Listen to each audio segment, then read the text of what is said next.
Topic News, c'est tout de suite avec Franck Ramarson, directeur de publication du Courrier de Madagascar. 23 juillet, vous êtes sur Alliance 92, Topic News. Eh bien, bonjour Franck. Bonjour Prisca et bonjour à tous nos auditeurs. Ça fait quand même un certain moment qu'on n'a pas pu, réaliser notre émission. Maintenant, tout revient à la normale pour parler, je dirais, de la situation politique, économico-sociale de Madagascar. Oui, Franck Ramarson, vous dites par rapport à la situation actuelle, deux dates à retenir, 24 juillet. 31 juillet et 24 c'est demain. 24 juillet, donc c'était la date prévue pour le premier tour des présidentielles. Comme vous l'avez vu, il y a eu déjà un premier report qui a été fait à la date de 8 mai. Et maintenant, donc, nous sommes donc dans une perspective, je dirais, assez pessimiste. Est-ce que les élections réellement vont se tenir cette année à l'allure où ça va? Puisqu'il y a toujours des tergiversations, des débats inutiles et stériles, mais on ne réfléchit pas, je dirais, au devenir des 22 millions de Malgaches, et que surtout que 3 candidats bloquent la situation. Et je suis quand même étonné quand le président de la transition nous dit que si les 3 candidats ne se présentent pas, il y aura donc une certaine abstention de 75% de la population. Vous savez, c'est ce genre d'analyse absurde qui mine, je dirais, les politiciens malgaches, parce que jusqu'à présent, la dernière élection qui s'est passée au niveau présidentiel, c'est en 2006. Donc ça fait 7 ans que ça s'est... Donc 7 ans se sont écoulés et beaucoup d'eau ont coulé sous les ponts. Donc vous savez très bien que les électeurs de 2006 ne sont pas les mêmes que les électeurs de 2013 et que, je dirais, il y aura donc de nouveaux débats concernant le développement de Madagascar sous un autre angle, puisque, comme vous savez, le monde évolue. Malheureusement, depuis la crise de 2009, Madagascar économiquement régresse, la pauvreté progresse, et que je pense que c'était le sens du discours de l'ambassadeur de France, Godblatt, le 14 juillet. Mais est-ce que nous, Malgaches, nous l'avons bien saisi? C'est là la question qui se pose. Nous devenons très fragiles, Franck Ramarson, quand on parle de notre pays, mais donc de nouveaux électeurs, vous dites, c'est-à-dire que ces nouveaux électeurs aussi sont témoins du désastre actuel. Oui, puisque... Donc les 75% pour ces 3 candidats ne sont pas fondés, c'est ce que vous voulez dire? Non, c'est pas du tout fondé. Et puis, comme je vous dis, dire que après 4 ans de transition, le bilan n'est pas du tout, je dirais, mirobolant. Vous le savez très bien que la Banque mondiale a déjà fait son rapport là-dessus. La communauté internationale voit que le pays va de plus en plus vers la pauvreté absolue et que là, le développement se fait attendre. Là où le monde, je dirais comme tout à l'heure, progresse. En Afrique, il y a des pays qui sont devenus des pays modèles. Vous savez très bien que le premier pays où Barack Obama a mis les pieds cette année, c'est le Sénégal. Et donc c'est devenu un exemple, le Sénégal. Même la Côte d'Ivoire qui est sortie de la guerre civile, on sent qu'il y a... Le Mali qui relève tout doucement sa tête. L'Éthiopie, la Tanzanie, et un certain nombre de pays d'Afrique, donc qui vont avoir un taux de croissance à 2 chiffres.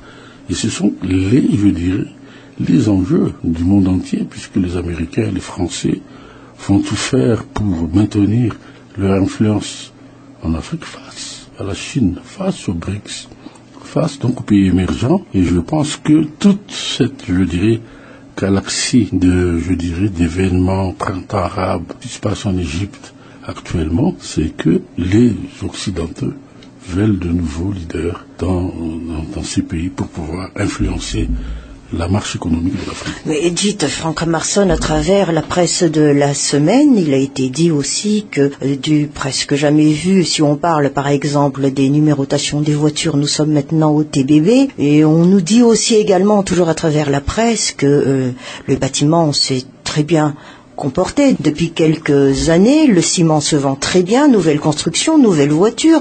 Mais tout marche bien, Franck Ramarson, non? Oui, tout marche bien dans la mesure où c'est une minorité qui en profite, dans le sens où je veux dire, il ne faut pas se voiler la face. Effectivement, la Banque mondiale s'est posé la question pourquoi, donc dans certains secteurs... Tout va pour le mieux? Tout va pour le mieux.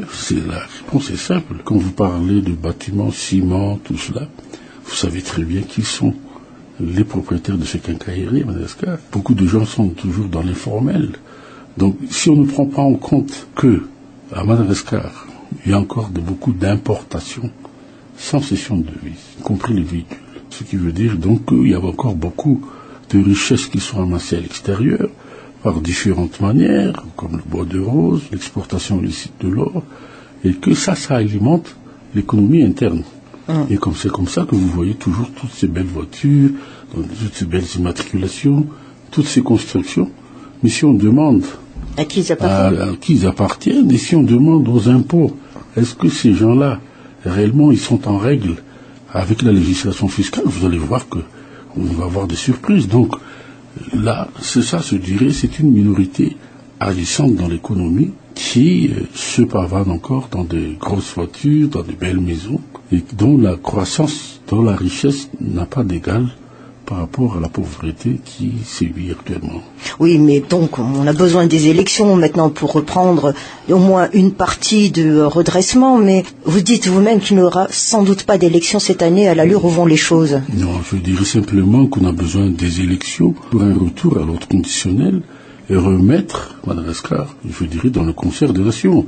Mais il faut arrêter, je dirais, de cette manie de manipuler, l'opinion malgache, que nous sommes riches, que nous avons du pétrole, nous avons une richesse naturelle. Ne touchez pas notre souveraineté. Ne touchez pas notre souveraineté. Mais ce sont encore des gros investissements à faire. C'est encore des choses qui vont durer, qui vont ne se faire que exploitables que dans 30 ans, dans 40 ans. Donc quand vous voyez bien les choses, il faut commencer par le commencement d'un processus de développement. Ça veut dire donc développer les infrastructures, développer l'agriculture, développer l'énergie.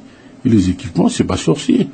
Donc vous savez très bien que rien qu'à faire les routes dans tout Madagascar, à réhabiliter, ça donnera des emplois. Rien qu'à, comme vous l'avez dit, remettre à flot tous ces bâtiments publics, remettre à flot toutes ces infrastructures, comme donc l'adduction en eau potable, un certain nombre dans l'agriculture, les barrages et tout cela. Ça amène, je dirais, le développement. Mais il ne faut pas tromper l'opinion en disant oui, les gens donc nous regardent, les gens convoitent nos richesses et c'est pour ça qu'on défend notre souveraineté nationale et ça devient donc une sorte de raison pour certains politiciens pour se maintenir au pouvoir. Mais ce qui est quand même étonnant, Franck Emerson, selon certains observateurs, c'est que pourquoi ils se ruent vers cette élection à la présidence, ils veulent tous s'y mettre, alors que le premier mandat sera vraiment très difficile. Nous avons 41 candidats, donc c'est normal, vous savez que le Mali aussi était à 38 candidats. C'est peut-être un enjeu primordial pour certains, c'est-à-dire que celui qui sera élu sera une lourde tâche de redresser, de revenir, parce qu'il y aura une période de transition aussi. Justement, le premier mandat, c'est presque une transition. Une transition pour donc revenir à une économie normale, donc revenir aussi à un état de droit, revenir aussi à une sorte de comportement politique normal, parce qu'il faut redonner aussi confiance à la population. Donc pour moi, c'est primordial les élections présidentielles, parce que c'est la marque quand même d'une légitimité, d'abord d'un régime. Après, on peut faire les élections législatives. Si on veut amender la Constitution, les députés seront là, les élus du peuple, et puis, etc., etc. On rentrera petit à petit, donc, dans un jeu politique normal, où la démocratie va régner. Donc, pour vous, par exemple, pour le secteur privé, ils ont bien fait les choses de s'en tenir à leurs décisions par rapport aux rentrées fiscales ? Non, c'est une manière de dire aux politiciens que rien ne va sans l'autre. Si la politique ne marche pas, l'économie, on subira les coups. Normalement, c'est comme là aussi, c'est comme au niveau économique. Si on régresse, cela veut dire qu'il y a un échec d'une politique quelque part, qu'il faut donc changer de dirigeant. On se retrouve à très bientôt, Franck. Merci.